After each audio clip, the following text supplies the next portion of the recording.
여러분 안녕하십니까, 박상규입니다. 오늘도 몹시 춥습니다. 전국은 난방비 몸살을 앓고 있습니다. 가스비를 아끼려는 눈물겨운 사연들이 줄을 잇고 있는데요. 오늘은 정부의 긴급 난방비 대책들을 조목조목 자세히 짚어드리겠습니다. 또 보따리가 풀리기 시작한 윤석열 대통령의 순방 뒷이야기 2탄. 중동에서 열매를 맺으려는 수출 효자 K과일 이야기. 숨은 공신 김대기 대통령 비서실장 얘기도 준비했습니다. KTV의 생방송 정책인 이슈, 오늘도 힘차게 문을 열겠습니다. 160만 서민들의 난방비 지갑을 지켜주려는 정부의 긴급대책부터 점검해 보겠습니다. 먼저 영상으로 만나보시죠.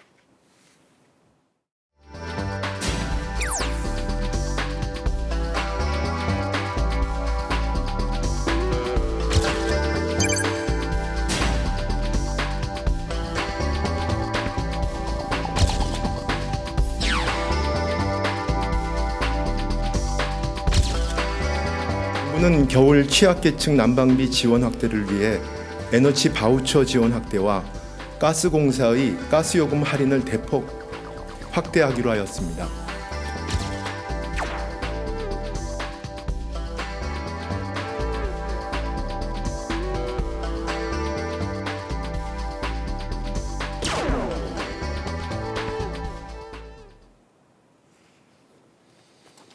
스튜디오에 두 분 전문가 모셨습니다. 장예찬 청년재단 이사장, 그리고 최단비 원광대 법학전문대학원 교수입니다. 어서 오십시오. 안녕하세요. 요즘 그 집은 이번 달 난방비 대체 얼마 나왔느냐가 인사말이 됐다고 합니다. 한간에는 2배를 넘어 3배까지 많이 나왔다는 분들도 있던데, 실제로 난방비가 어느 정도 오른 건가요? 최 변호사님도 댁에서 난방비 고지서 받고 놀라셨다고요? 네, 저희 집에서 난방비가 얼마인지까지 구체적으로 말씀드릴 수는 없지만 네. 굉장히 많이 나와서 저희도 놀랐습니다. 이게 예전과는 비교할 수 없을 정도로 굉장히 많이 나왔는데, 그러니까 일반 그 국민들께서도 이번 이 난방과 관련되어서 체감을 많이 하실 것 같아요. 이제 난방 수요가 이제 증가를 했잖아요. 그리고 굉장히 춥잖아요. 오늘도 많이 네. 춥고 계속 추웠는데 25일에 이 산업통상자원부가 통계를 내봤는데 4인 가구 평균 요금이 2,000메가주를 기준으로 했을 때 39,380원. 네. 그러니까 작년 3월 대비로 했을 때 1,940원이 올랐다는 겁니다. 네. 지금 표 보시는 것처럼 거의 38%가 오른 거죠. 그러니까 그러니까요. 평소에 내는 것보다 거의 3분의 1도 넘죠. 네. 훨씬 많이 올랐다고 할 수 있겠습니다. 네. 자, 그럼 여기서 사실관계를 좀 따져봐야 할 것 같은데요. 가스요금 폭등, 이 가장 큰 원인은 도시가스의 연료인 액화천연가스, LNG라고 하죠. 그 가격 급등이라고 봐야 하나요, 장 이사장님? 네, 원자재 가격 인상이 도시가스 요금 인상을 부른 가장 큰 요인이라고 할 수 있겠습니다. 특히 지난해 러시아 우크라이나 전쟁의 영향으로 인해서 네. 전 세계적으로 이 액화천연가스, LNG 가격이 급등하게 되었는데요. 사실 LNG 가격이 상승하기 시작한 2021년 3월 기준으로 비교해 보면 국제적인 가격이 무려 11배 이상 폭등했다고 하고요. 예. 그 12월 가격을 기준으로 봐도 전년 대비 4배 가까이 올랐다는 것을 알 수가 있습니다. 362.5%니까. 네, 그런데 이건 2021년 12월과 2022년 12월을 비교했을 때 지금 4배 가까이 오른 건데요. 네. 2021년 3월부터 본격적으로 올랐거든요. 네. 그때와 비교하면 제가 말씀드린 것처럼 10배 이상, 11배나 올랐다는 게 공식적인 국제 이 천연가스 가격의 비교 기준이기 때문에 네네. 사실상 국제적인 원가 인상에 비하면 많이 올라서 서민분들 고통받으시는 거 정말 마음이 아프지만 네네. 국내 도시가스 요금은 전 세계적 원가에 비해서는 그래도 최대한 억제하면서 덜 올렸다고 봐야 될 것 같습니다. 최상목 경제수석은요, 이런 얘기했어요. 이게 그러니까 요금 인상의 타이밍을 좀 놓쳤다. 이게 자꾸 인상 시기를 미뤘기 때문에 이게 누적됐다가 이제 용수철처럼 튀어오른 거다. 이렇게 얘기하는데 동의하십니까? 네, 정확한 지적입니다. 사실 제가 앞서 언급한 것처럼 국제 LNG 가격이 상승하기 시작한 게 2021년 3월부터인데 네. 그때부터 조금씩 점진적으로 가스 요금을 올리면서 우리 국민 여러분께 에너지 아껴야 됩니다. 고통을 분담해야 됩니다라고 정부가 알려드리고 호소를 했었다면 네. 물론 그래도 힘들었겠지만 지금처럼 큰 충격이 한 번에 오진 않았었겠죠. 네. 그런데 지난 정부에서 21개월 가까이 이 도시가스 요금을 인상하지 않았고요. 거의 2년 가까이예요. 네, 그리고 인상폭도 한 13% 정도에 그쳤기 때문에 네. 실제 원자재 가격 인상에 비하면 인상을 너무 안 했던 것이죠. 그런 부분을 여러 가지 세수 부분이나 재정 건정성 차원에서 이번 정부 들어서 조금 올리게 된 부분에 대해서 또 겨울철과 겹치면서 우리 국민들이 고지서 받아보시고 깜짝 놀랐던 것 같은데요.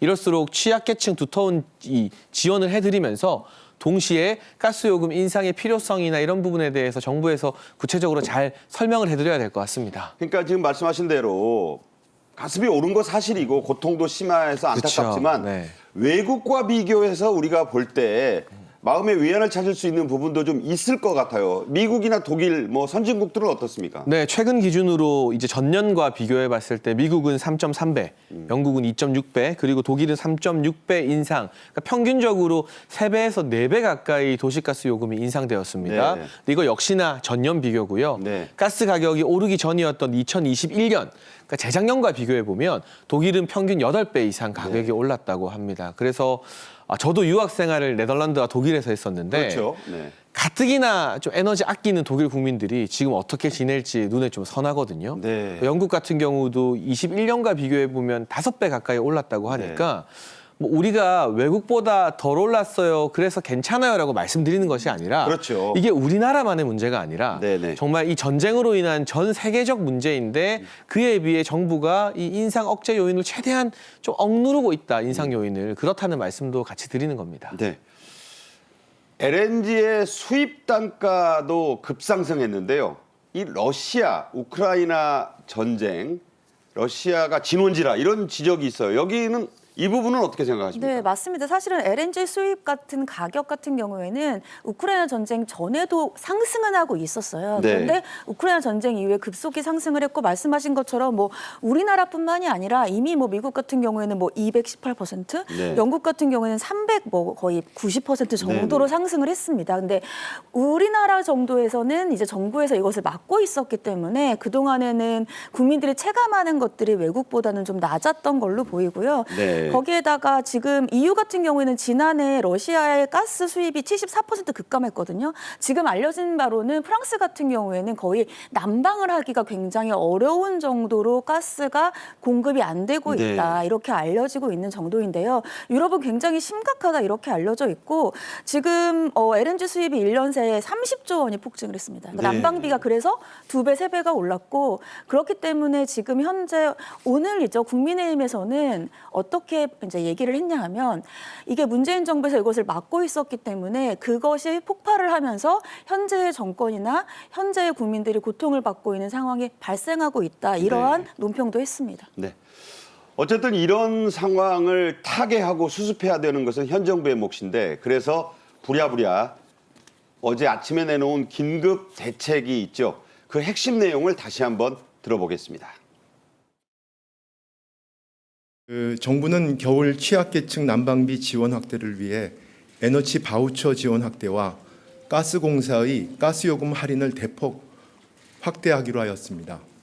우선 에너지 바우처는 생계, 의료, 주거, 교육급여, 기초생활수급 가구 중 노인, 질환자 등 더위, 추위 민감 계층 117만 6천 가구에 대해 올해 겨울 한시적으로 지원 금액을 15만 2천 원에서 30만 4천 원으로 2배 인상하기로 하였습니다. 추가적으로 가스공사의 사회적 배려 대상자 모두 160만 가구입니다. 이분들에 대한 요금 할인 폭을 올해 겨울에 한해 9천 원에서 3만 6천 원 할인해서 18,000원에서 7만 2천 원으로 2배 확대하기로 하였습니다. 저희가 이 발표를 조금 더 보기 쉽게 정리해 드리겠는데요. 장 이사장님, 그러니까 한시적으로 취약계층, 사배자 이 대상으로 한 지원을 2배 늘리겠다. 이게 핵심이죠. 네, 취약계층 약 117만 가구를 대상으로 해서 에너지 바우처를 한시적으로 상향합니다. 기존에는 15만 2천 원 가량의 에너지 바우처가 지원이 되었었는데요. 네. 이번 겨울을 맞이해서 30만 4천 원으로 인상이 되었고요. 또 사회적 배려 대상자 160만 가구를 대상으로 해서 가스 요금 할인폭도 확대가 되고 있습니다. 네, 지금 나오고 있습니다. 네, 기존에는 9천 원에서 3만 6천 원까지 할인되었다면 이 역시 2배 인상되어서 18,000원에서 7만 2천 원까지 할인폭을 키우면서 이 서민층이나 취약계층이 가스비 인상으로 인해서 고통받지 않도록 이 핀셋 집중을 하는데 대통령실에서 초점을 맞춰서 지원책을 마련한 것 같습니다. 네. 핀셋 지원, 그러니까 스마트한 지원을 하겠다 이런 얘기가 되고 또 오래되고 낡은 그야말로 노후 보일러를 교체하면 가스 보일러 교체하면 교체 비용 10만 원을 지원한다고요? 네, 노후 보일러 때문에 사실 난방 효율에 있어서 여러 가지 손해를 보는 경우가 많고요. 그리고 보일러가 노후화되어 있으면 똑같은 가스 요금을 내는데 실질적인 난방 효과는 떨어지기 때문에 가계의 부담이 더 커지게 되죠. 네. 그래서 노후 보일러 교체에 10만 원을 지원하는데 이 역시 저소득층일 경우, 취약계층일 경우에는 60만 원까지 지원폭이 확대되니까요. 그렇군요. 아무래도 이 저소득층 가정에서 보일러 교체 시기를 놓쳤을 가능성이 높은 만큼 그렇죠. 60만 원 지원받아서 바꾸는 게 향후 가스 요금 절감하는 데도 큰 도움이 될 것 같습니다. 전옥스라고 하는 친환경 그 보일러 교체를 또 집중하겠다는 게 지자체에서는 또 그렇게도 한다고 그래요? 네, 중앙정부 지원 예산과 별개로 각 시도 지자체에서 지역 예산을 대상으로 해서 이렇게 보일러 교체도 지원하고 있는데요. 이 친환경 보일러 설치하게 되면 여러 가지 이 안 좋은 이산화탄소 배출이나 이런 부분을 막을 수 있기 때문에 그렇겠죠. 여기에 대해서는 지원폭이 조금 더 확대되는 경향이 있습니다. 네. 앞서도 나오고 계속 나오는 말 중에 이 에너지 바우처라는 게 다 영어로 돼 있어서 나이 드신 분들도 그렇고 이해하기 좀 어렵다 이런 분들이 많아요. 최 교수님, 에너지 바우처 쉽게 말해 어떤 겁니까? 네, 그러니까 에너지 바우처라고 하는 게 말 그대로 그러니까 저소득층을 대상으로 해서 에너지 취약계층이죠. 쉽게 말하면 여기에 대해서 동절기, 하절기에 대해서 에너지 비용을 이 바우처로 지원을 하는 겁니다. 근데 이게 바우처로 지원을 한다는 게 2가지 방식이 있는데요. 첫 번째로는 국민 행복카드를 발급받을 수가 있어요. 카드로? 네. 카드로. 이 카드로 발급을 받으면 에너지를 구입할 수가 있는데 이 카드 같은 경우에는 한전의 뭐 지점이라든지 아니면 주유소 같은 경우에 가서 이러한 에너지와 관련된 뭐 전기요금을 납부하거나 등유 같은 것을 구입할 수가 있고 또 한 가지 방법은 요금 통지서에서 비용을 그냥 뺄 수가 있는 거예요. 원천적으로 이렇게. 네, 뺄 수가 있습니다. 네. 그래서 만약에 이 요금을 뺄 수 있다라고 한다면은 이 2개 중 선택을 하는 거죠. 그러니까 국민행복카드를 발급받을 것인지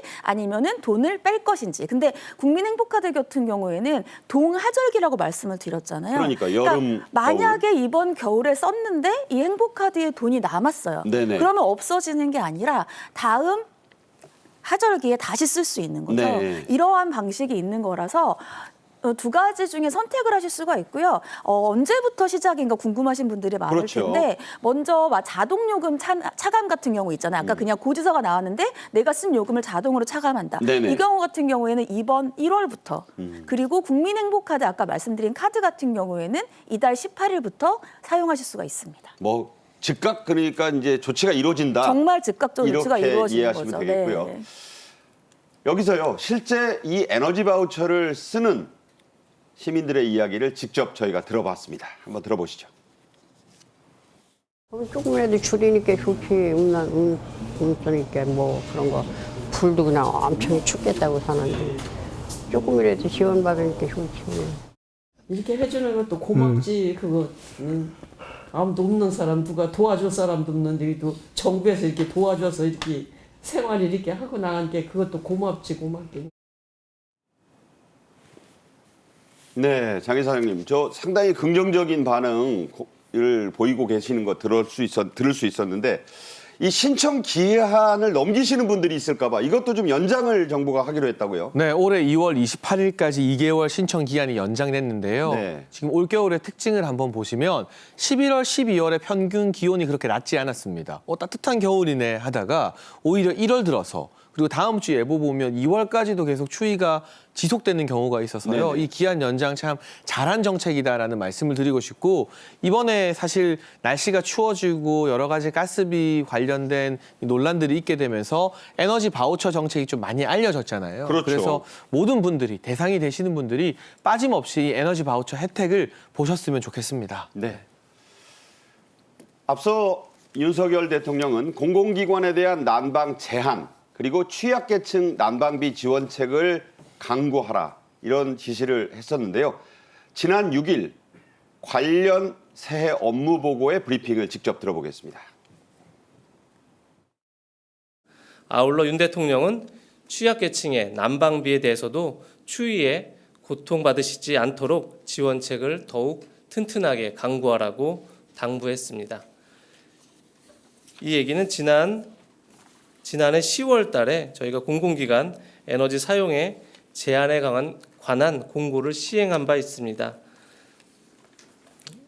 이 공고에 따라서 공공기관 난방 설비 가동 시 실내 평균 온도를 17도로 제한하고 있습니다. 공무원들이 모든 걸 선도해야 되는 건 물론 아니겠습니다만 솔선수범이란 말이 있지요.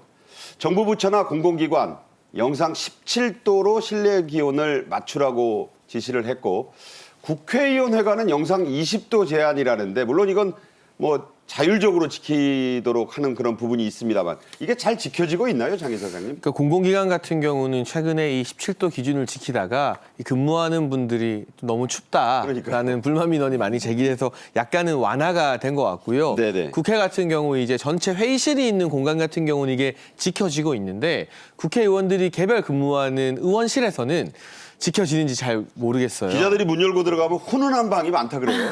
네. 저도 사실 많이 방문하는데 따뜻하더라고요. 네. 그래서 뭐 17도까지는 아니더라도 그래도 국민 세금으로 일하는 국회의원들이나 공공기관 이 공무 종사자들 같은 경우는 고통을 분담하는 차원에서 어느 정도는 기온을 조금 낮게 하고 두터운 외투를 걸친 채 근무하는 솔선수범의 자세를 보여줄 필요가 있다는 생각이 많이 듭니다. 네. 각 지방자치단체들도 난방비 지원에 발벗고 나서고 있는 그런 모습인데요. 우선 서울시가 전에 띕니다.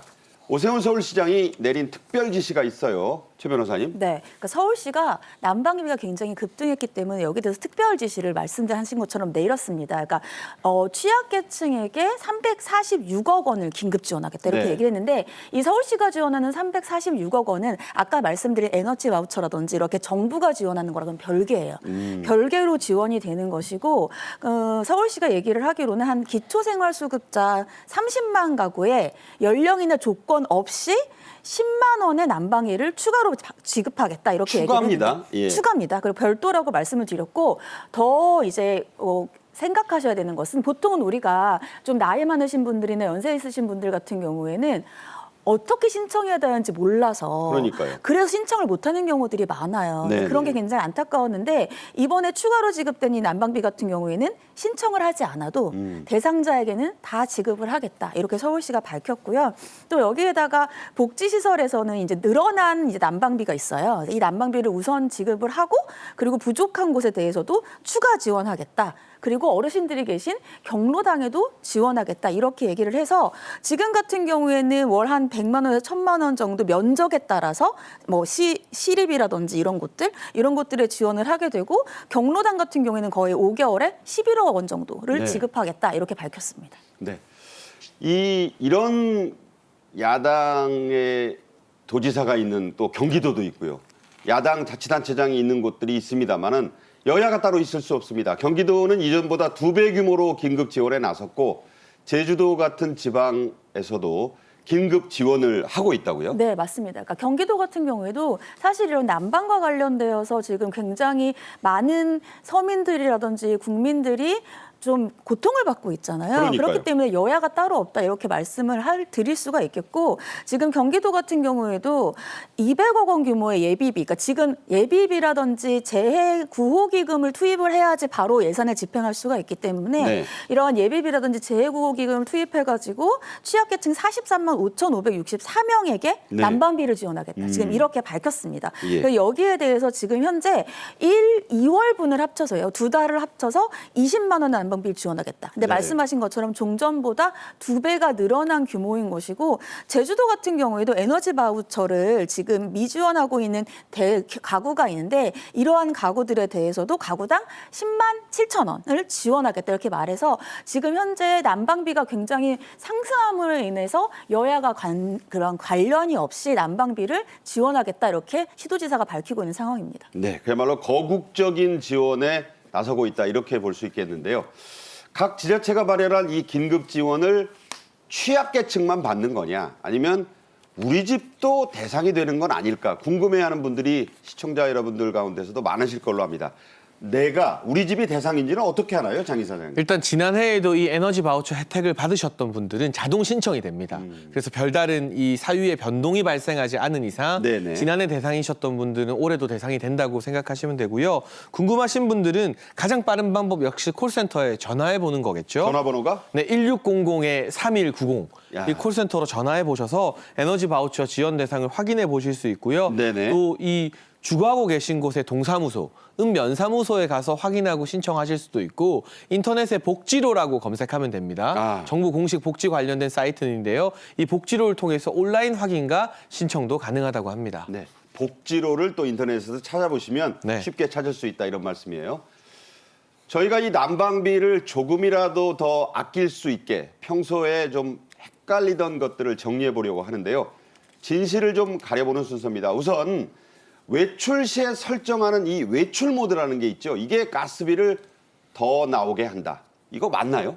저도 사실은 외출할 때 외출 모드로 하거든요. 그게 아끼는 거라고 생각을 했는데 네. 이번에 저도 이제 방송 준비를 하면서 보니까 다른 것들이 있더라고요. 근데 외출 모드라고 하는 게 다들 아시겠지만 우리가 이제 외출을 할 때 사람이 집에 없으니까 굳이 보일러를 틀어놓을 필요가 없잖아요. 네. 근데 겨울 같은 경우에는 동파가 생길 수가 있으니까 이 동파 같은 것을 막기 위해서 최소한의 온도를 맞추는 것은 이제 외출 모드라고 하는데 그럼 과연 외출 모드를 우리가 했을 때 난방비가 더 아껴질까? 그러니까요. 네, 그렇진 않다고 합니다. 않다. 그렇지는 않다. 그러니까 더 좋은 거는 이제 우리가 난방이 2가지가 있어요. 하나는 지역 난방이 있고 개별 난방이 있잖아요. 그러니까요. 근데 이 2가지가 다른데 지역 난방 같은 경우에는 그냥 우리가 보통 사용하는 온도보다 나갔을 때 한 1, 2도 정도만 낮춰놓으면 됐다고 합니다. 왜냐하면 1, 2도만? 네. 네. 왜냐하면 외출 모드로 했다가 다시 들어올 때는 이 사람이 따뜻해져야 되는 그 올라가는 온도가 있잖아요. 그런 것들 때문에 더 오히려 온도가 많이 필요할 수가 있기 때문에 네. 한 1, 2도 정도만 낮추고 나가면 되고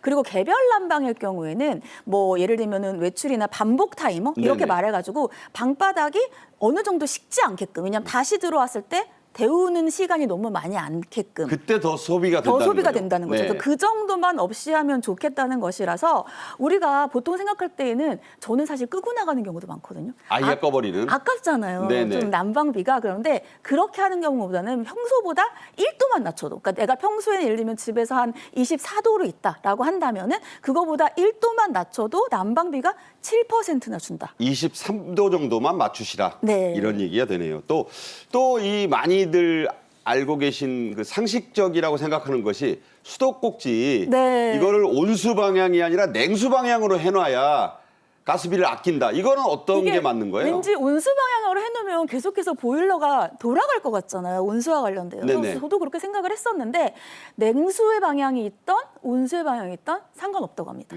다만 물을 틀 때 온수 방향에서 물을 틀면 그때 바로 보일러가 돌아가는 거예요. 생각해보면 그렇지 않아요? 딱 틀면은 소리가 빙하고 돌아가는 소리가 그렇죠. 들리죠. 저희 집만 그런 소리가 들리나요? 그러니까 들리니까 이게 틀 때 꼭지는 어디서 상관없는데 틀 때 냉수 방향으로 돌려서 틀면 그러면 문제는 없다. 차이는 없다. 이렇게 전문가들이 얘기하고 있습니다. 네, 잘 정리해 주신 것 같습니다.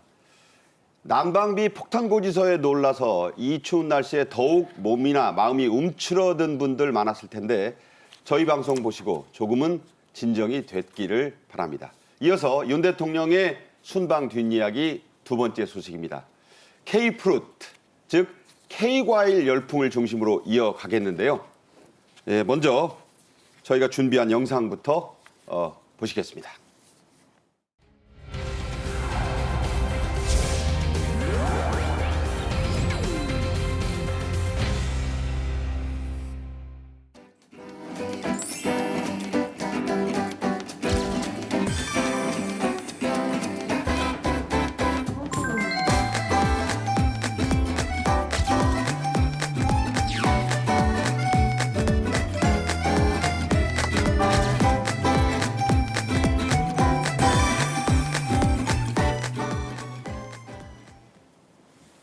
네, 윤석열 대통령과 여당 지도부가 오찬을 갖고 윤 대통령의 이 순방 성과를 공유하는 그런 자리를 가졌어요. 네, 대략 2달여 만에 여당 지도부와 윤석열 대통령이 다시 만났는데요. 역시나 이 만남 오찬의 가장 큰 주제는 이 대통령의 해외 순방이었습니다. 네네. 특히 UAE에서 아랍에미리트에서 기대 이상의 투자 성과를 얻어낸 것에 대한 이야기가 많이 오갔다고 알려지고 있는데요.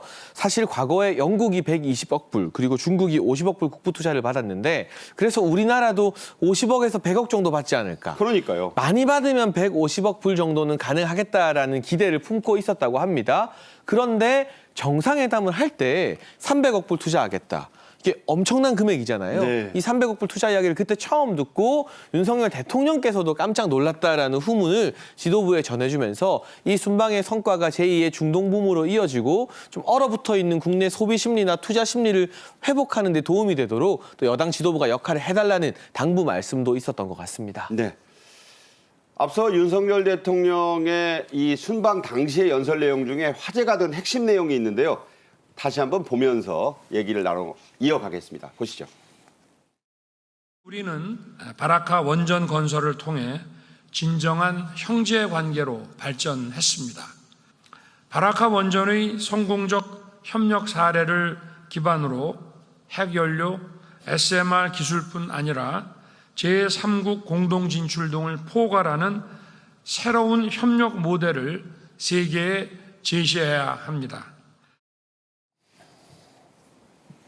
이 오찬 회동에서도 300억 불도 대단하지만 앞으로 더 큰 투자 유치가 얼마든지 가능하다. 이제부터 시작이다 이런 말을 했다고요? 네, 그래서 사실 대통령 해외 순방이 끝나자마자 원희룡 국토부 장관이 또 중동으로 가서 그러니까요. 사우디나 이라크 등에서 이 투자를 실시간 이끌어내기 위한 이 회담을 가지고 돌아왔고요. 사실 300억 불의 투자 약속을 우리가 성과로 만들어내는 것만큼이나 방금 보신 영상에서 대통령님이 강조하신 부분 바라카 원전의 성공을 바탕으로 또 다른 성공 모델을 만들어내야 된다고 말씀하시지 않으셨습니까? 네네. 그리고 대통령님께서 사실 지난 대선 과정에서부터 소형 원자로라고 하는 이 SMR에 대한 관심을 매우 많이 드러내셨거든요. 소형 모듈 원자로죠. 네, 이게 사실 뭐 대형 원전 이런 것이 아니라 훨씬 더 안전하고 효율적으로 지을 수 있는 소형 모듈 원자로를 말하는 건데요. 이런 부분에 대한 기술 개발과 협력으로 해외 원전 수출을 많이 한다면 네네. 300억 불 이상의 성과도 거둘 수 있다라는 부분을 여당 지도부와 함께 공유하셨습니다. 네. 윤 대통령이 거듭 본인에게 자칭하는 말이 바로 이번에 대한민국 영업사원 1호인데요. 국무위원들에게도 대한민국 영업사원이 됐다. 이런 마음으로 뛰라. 이런 강조를 거듭했다고요? 네, 맞습니다. 그러니까 국무위원들과 만난 자리에서 말씀하신 것처럼 내가 대한민국의 1호 영업사원이 되겠다. 국무위원들도 영업사원으로서 뛰라는 마음을 가져야 된다. 근데 이게 사실은 대통령께서 처음 하신 말은 아니에요. 예전에도 이 기업인들과의 자리에서도 내가 영업사원으로 뛰겠다라고 얘기를 했고 기업인들과의 자리에서 이런 얘기를 한 것은 기업인들을 우선시하겠다는 게 아니라 기업인들이 제대로 돼야 우리나라의 경제가 돌아가고 그래야 서민들과 국민들이 제대로 살 수 있다는 대통령께서의 원래의 생각을 말씀을 하신 거거든요. 네네. 그리고 항상 이제 국무회의 때 강조하시는 것이 국무위원들이라든지 공무원이라고 생각하지 말고 우리가 기업인의 마인드로 생각을 자꾸 바꾸고 국민들을 위해서 최선을 다해야 된다 이런 말씀을 하시기 때문에 네. 본인의 원래의 생각을 다시 한번 강조하신 것이 아닌가 국무위원들께 한 번 더 강조하신 것이 아닌가 이런 생각이 들었습니다. 이 오찬 회동에서 여당 지도부에게 특별한 선물을 윤 대통령이 줬는데 이게 아랍에미리트에서 직접 사온 대추야자였다고요? 네, 그러니까 UAE에서 받은 대추야자 선물 세트를 국회 비대위원장실에 보냈대요. 그래서 정진석 위원장이 내가 그동안에 정치를 오래 했는데 대통령에게 직접 이렇게 대추야자 선물 받은 경우는 없었다. 네. 이 대추야자가 그냥 대추야자가 아니라 해외 순방을 갔다가 가져온 거잖아요. 순방 선물을 이렇게 가져온 적은 받은 것은 처음이었다. 이렇게 얘기를 하는데 지금 대통령께서는 여당뿐만이 아니라 다른 분들께 선물을 많이 했다라고 하세요. 근데 지금 현재 약간 그 여당 상황이라든지 아니면 야당과의 관계라든지 이런 여러 가지 문제들이라든지 지적들이 있는 거와 관련되어서 대통령께서 뭔가 더욱더 서로 공유를 하고 네. 소통을 하고 이런 차원을 원하시는 것이 아니었을까 강조하시는 것이 아니었을까 이런 생각을 했습니다. 네. 윤 대통령이 이 순방으로 몰고 온 훈풍은 우리의 중소기업과 스타트업 기업에까지 불어오는 그런 모양새라고 하는데 이 부분은 장 이사장님 어떻게 보십니까? 네, 이번 이 UAE 방문과 또 스위스 다보스 포럼 참석으로 중소기업의 수출 활로도 좀 많이 열릴 것으로 기대하는 분위기가 있는데요. 특히 중소기업 중앙회가 올해 수출 관련 전시회 예산의 19%, 그러니까 5분의 1가량을 중동 지역에 투입한다고 합니다. 그동안은 사실 우리가 중국이나 미국, 유럽, 그리고 최근에 동남아로 관심을 확대해 왔었는데 그렇죠. 중동에 다시금 이 기대감을 품고 중소기업 중앙회에서 수출 관련된 행사를 크게 이렇게 예산을 많이 투자한다는 것 좀 보기 드문 일이었고요.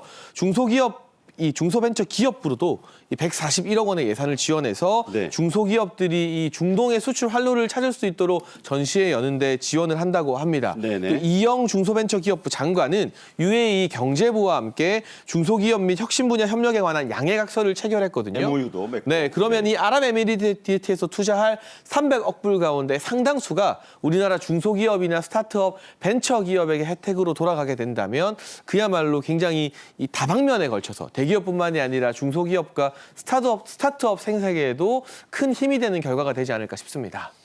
말 그대로 이제 이 대기업뿐만 아니라 민관이 합동으로 특히 스타트업에까지 이 훈풍이 미칠 것이다 이런 얘기를 해주셨는데 이 부분이요 K-프루트 얘기를 할 때 이제 빼놓을 수 없는 그런 부분이 되겠습니다.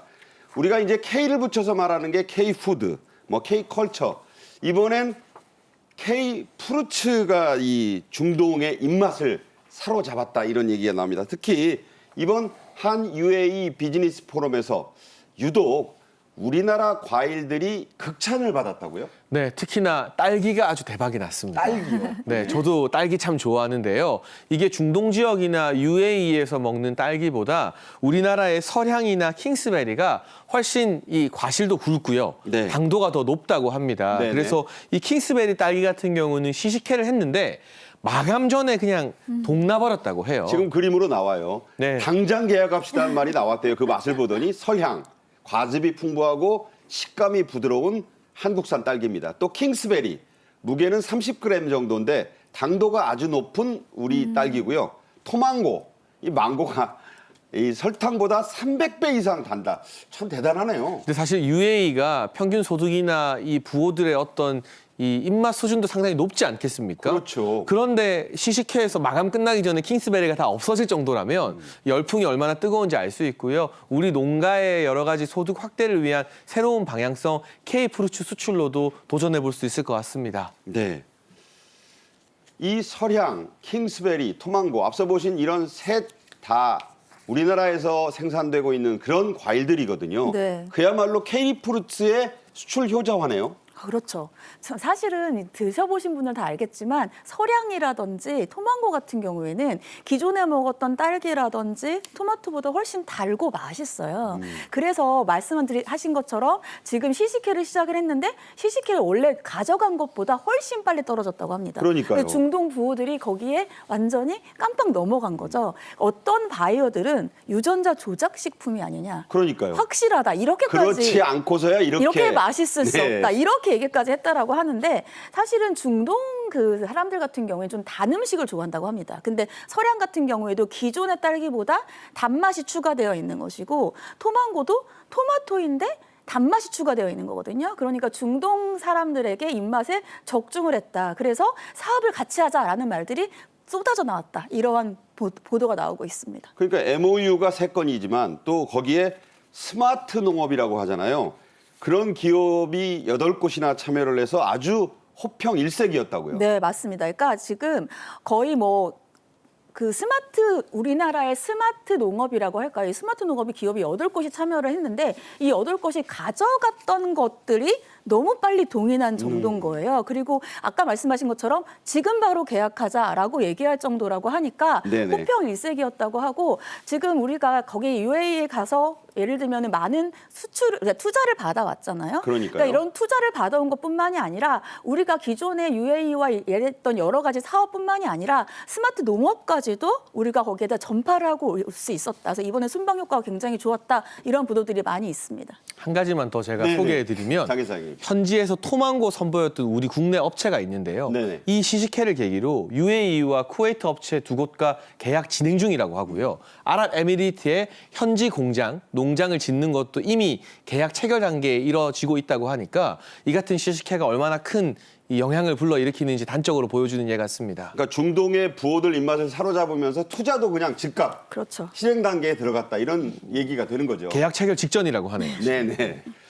이 서량이 개발되기 전까지는 우리나라에서 재배되는 딸기의 80%가 일본 품종이었는데 이게 이제 급격히 변화하는 계기가 된 거예요. 그러니까 이게 2005년도입니다. 2005년도만 하더라도 우리나라에서 재배되는 딸기의 80%의 원래 품종, 그러니까 우리나라에서 재배되는 딸기지만 원래 품종은 일본 품종이었다고 해요. 네. 그런데 이 서량이 재배가 되면서 바뀐 거죠. 저도 사실 서량을 처음 먹고 너무 맛있는 거예요. 네. 너무 달고 맛있고 그리고 상당히 이 딸기도 크고 그런데 여기가 이제 이 서량 같은 경우에는 말씀하신 것처럼 스마트팜이라고 해서 이 품종을 계속해서 개량을 한 거예요. 원래는 일본 품종인 딸기가 있었는데 지금 보면 아주 그냥 단단하다는 걸 보여주는 네, 실험 결과 맞습니다. 보여주고 있잖아요. 이 딸기가 원래 일본 품종인 딸기가 있었는데 그게 레드펄이라는 딸기랑 아키메라는 딸기가 있었는데 이 두 개를 교배를 했습니다. 우리나라에서. 네. 그래가지고 우수한 형질만 계속해서 만든 거죠. 그래서 신제품으로 개발을 한 것이 현재 서량이고요. 이렇게 얘기했을 때에는 우리나라의 자체 기술로 만든 그런 딸기인 거죠. 네네. 그리고 이렇게 우리나라의 자체 기술로 만든 딸기고 이 딸기를 가지고 예전에는 80%가 일본의 품종이었다면 이제는 그 품종 자체가 바뀐 것이고요. 이제는 우리나라에서의 품종 자체가 바뀐 것이 아니라 말씀하신 것처럼 해외에까지도 우리나라의 딸기의 품종을 보급할 수 있는 그러한 우리나라의 기술을 가졌다. 이렇게 보시면 되겠습니다. 네, 그렇군요. 참 기쁜 일입니다. 대통령 부인 김건희 여사도요. 두바이 현지에 진출한 우리나라의 스마트팜 기업을 방문해서 아주 호평 또 극찬을 했다고요? 네, 이게 스마트팜이라는 게 국내에서 화두가 되고 있는 보다 이 선진 기술을 도입해서 농업을 혁신하는 그런 기술 산업 아니겠습니까? 그렇죠. 그런데 현지에 진출한 국내 스마트팜 농장에서 재배한 토마토를 김건희 여사가 시식하면서 깜짝 놀랐다고 하고요. 이게 사막이 많은 지역이다 보니까 사막에서 이렇게 신선한 농산물 좀 기대하기 어려울 것으로 예상했는데 놀랍다. 우리 기업이 전 세계적 식량 문제 해결에 기여하고 있어서 자랑스럽다는 후문을 김건희 여사가 또 남겼다고 합니다. 저게 중동 사막의 땅 위에 건설된 거라고는 믿기지 않는 그런 하우스의 모습이잖아요. 네, 그렇다 보니까 단순히 우리가 흔히 알고 있는 농장 하우스가 아니라 이게 어떤 스마트한 인공지능을 통해서 기후라던가 토양을 관리하는 시설들이 다 접목되어 있는 것이거든요. 예. 김건희 여사가 이 토마토 재배 시설의 흙도 직접 만져보고 네네. 시식하는 시간도 가지면서 또 K프루트 이런 K토마토 알리는 데도 앞장섰다고 합니다. 네. 이번 순방에서는 세계 최고 부자들의 만남도 눈길을 끌었죠. 그중에서도 김건희 여사와 모하메드 UAE 대통령의 어머니인 파티마 여사의 만남이 화제가 됐습니다.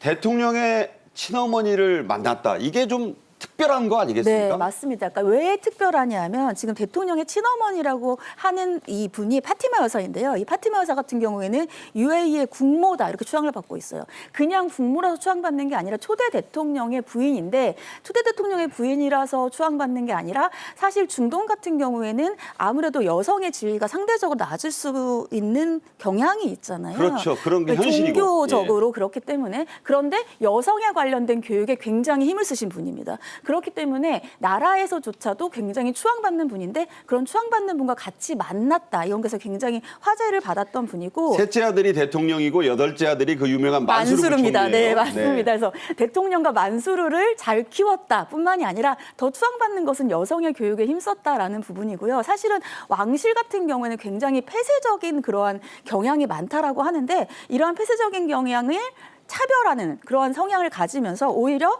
외교를 통해서 여성 간의 인맥을 쌓았다. 지금 이러한 얘기를 듣고 있는 상황입니다. 네. 이 과일, 그러니까 K프루트뿐만 아니라 우리 라면, K라면의 인기도 중동에서 아주 급등세, 상한가라고 하는데요. 지난해 라면 수출액만 무려 7억 달러를 돌파했습니다. 수출 효자로 자리 잡은 K라면. 과거의 생산 과정부터 같이 한번 보시죠.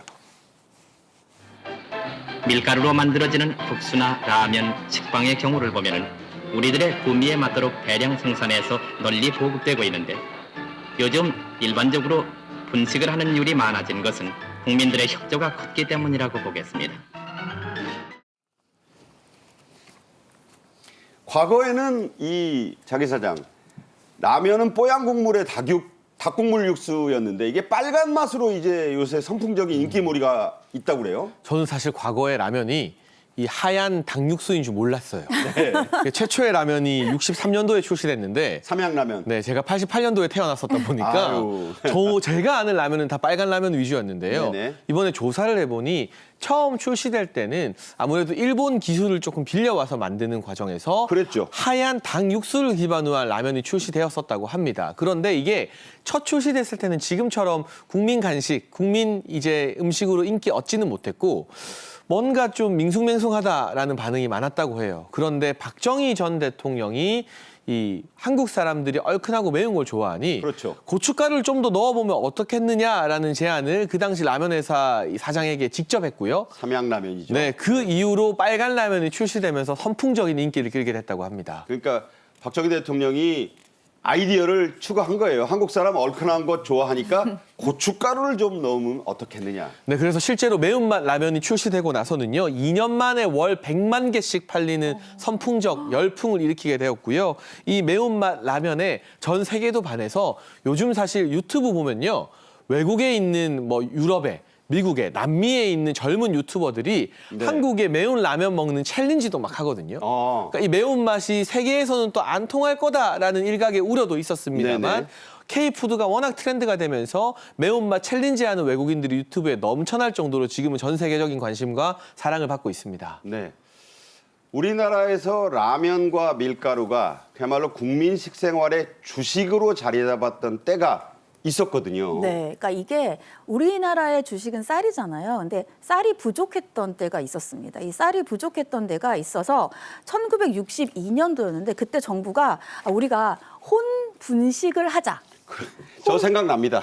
저도 사실 검사도 했어요, 반장이. 아, 그래요? 저는 네. 이때는 저도 78년생이라 네. 저도 이때는 모르는데 혼분식을 장려를 했고 이때는 쌀 말고 예를 들면은 뭐 밀쌀이라든지 아니면은 보리쌀이라든지 이런 것들을 섞어서 먹자. 콩도 섞고. 네, 그러니까 네. 쌀을 적게 먹자. 근데 사실은 그게 건강한 식단은 맞죠. 근데 그 당시에는 건강이라기보다는 쌀이 부족했기 때문에 이랬고 그래서 그 당시에는 이제 이 면과 관련되어서 오히려 라면 같은 것들이 주식이 되었던 그런 때가 있었습니다.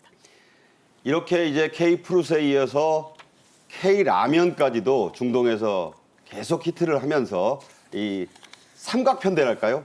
그런 쌍끌이 효과가 나타나는 것 같습니다. 이번에 37조 원 규모의 투자를 유치하는 과정에서 김대기 대통령 비서실장이 큰 역할을 했다. 이런 보도가 나오고 있는데요. 실제로 정상 순방 전에 큰 노력이 좀 있었다고요? 네, 김대기 대통령 비서실장이 윤석열 대통령의 특사로 이 정상회담 이전에 앞서서 UAE를 방문했었죠. 그렇죠. 그때 사실상 이 UAE에서 굉장히 중요한 역할을 하는 이 칼둔 행정청장과 긴밀한 관계를 형성했다고 합니다. 네. 이 행정청장과 대화를 하면서 대한민국이 UAE 국부펀드 투자 받는 데 굉장히 관심이 많다. 그리고 최근에 원전뿐만이 아니라 이 방위산업, 방산 분야에서의 여러 가지 혁혁한 성과에 대해서도 공유하면서 투자에 대한 관심사 끌어내는 데 성공을 했고요. 칼둔 행정청장과 특사 방문 때 한 라인을 개설해서 그때 이미. 네, 이번 이제 우리 윤석열 대통령의 해외 순방 이 정상회담 이전부터 이 한 라인을 통해서 여러 가지 UAE 현지 일정이나 준비 사항 등을 직접 진두지휘하면서 챙겼다고 합니다. 이런 어떤 실무 책임자 사이에 신뢰가 바탕이 되어 있었기 때문에 정상회담에서 300억 불 투자라는 깜짝 놀랄 결정이 나오는 하나의 배경으로 작용했던 것 같습니다. 그러니까 미리 사전 조율도 하고 다지고 길을 내놓은 게 김대기 실장이었다. 숨은 공로자였다. 이런 얘기가 되는군요. 네, 그렇습니다. 네. 이번 UAE 순방에서 처음으로 윤석열 대통령 부부를 환영하기 위해서 낙타병 100마리, 그러니까 낙타와 병사, 그 기수병까지 해서 100마리가 등장해서 화제가 되기도 했는데 여기에도 숨은 재미난 뒷얘기가 있다고요? 네, 그러니까 지금 UAE를 방문했을 때의 국빈 최고 대우다 이런 얘기는 많이 나왔잖아요. 그러니까요. 가기 전부터 예를 들면은 뭐 비행기가 와서 옆에서 도와주고 넉대의 전투기 넉대의 보기. 전투기가 예. 왔고 그리고 대통령궁을 파란색과 빨간색으로 우리나라의 그 태극기를 해가지고 하고 근데 그것뿐만 아니라 또 최고 대우한 게 지금 말씀하신 것처럼 낙타병입니다. 낙타병이 80기의 기마병이랑 100기의 낙타병이 왔다. 근데 이 낙타병의 의미가 또 여기는 특별해요. 낙타병이라고 하는 게 사막을 함께 건너는 동반자다. 캐러밴들의 동반자. 맞습니다. 네. 동반자다. 근데 그 얘기도 했잖아요. UAE에서 우리는 신뢰를 바탕으로 있는 관계이다. 형제다. 형제다. 그러니까 함께 건너는 관계이다. 이러한 것을 의미한다고 할 수 있고요. 국빈에 환영을 하는데 낙타병이 왔다. 이렇게 대규모로 도열을 시켰는데 이 도열을 시킨 것은 처음이라고 합니다. 장관이더라고요. 벵갈이. 정말 장관이죠. 네. 그러니까 얼마나 국빈 대우를 했는지를 알 수 있는 것이고 이게 이 낙타병이 다 대통령실 소유라고 해요. 그 UAE 대통령실 소유라고 하는데 이 낙타병이 우리가 오기 전부터 3주 전부터 훈련을 했다고 합니다. 거의 한 달 가까이 훈련을 네, 한 거네요. 맞습니다. 네, 재미난 그런 비하인드 스토리였습니다. 생방송 정책인 이슈가 오늘 준비한 소식은 여기까지입니다. 장해찬 청년재단 이사장, 원광대학교 법학전문대학원 교수인 최단비 변호사와 함께 이야기 나눴습니다. 두 분 말씀 감사합니다. 네. 다음 이 시간에는 드디어 실내에서도 마스크를 벗고 일상으로 돌아가게 됐다는 반가운 소식을 중심으로 그 효과와 앞으로 미칠 파장, 주의할 점들을 집중적으로 짚어보겠습니다. 오늘 시청해주신 여러분 감사합니다.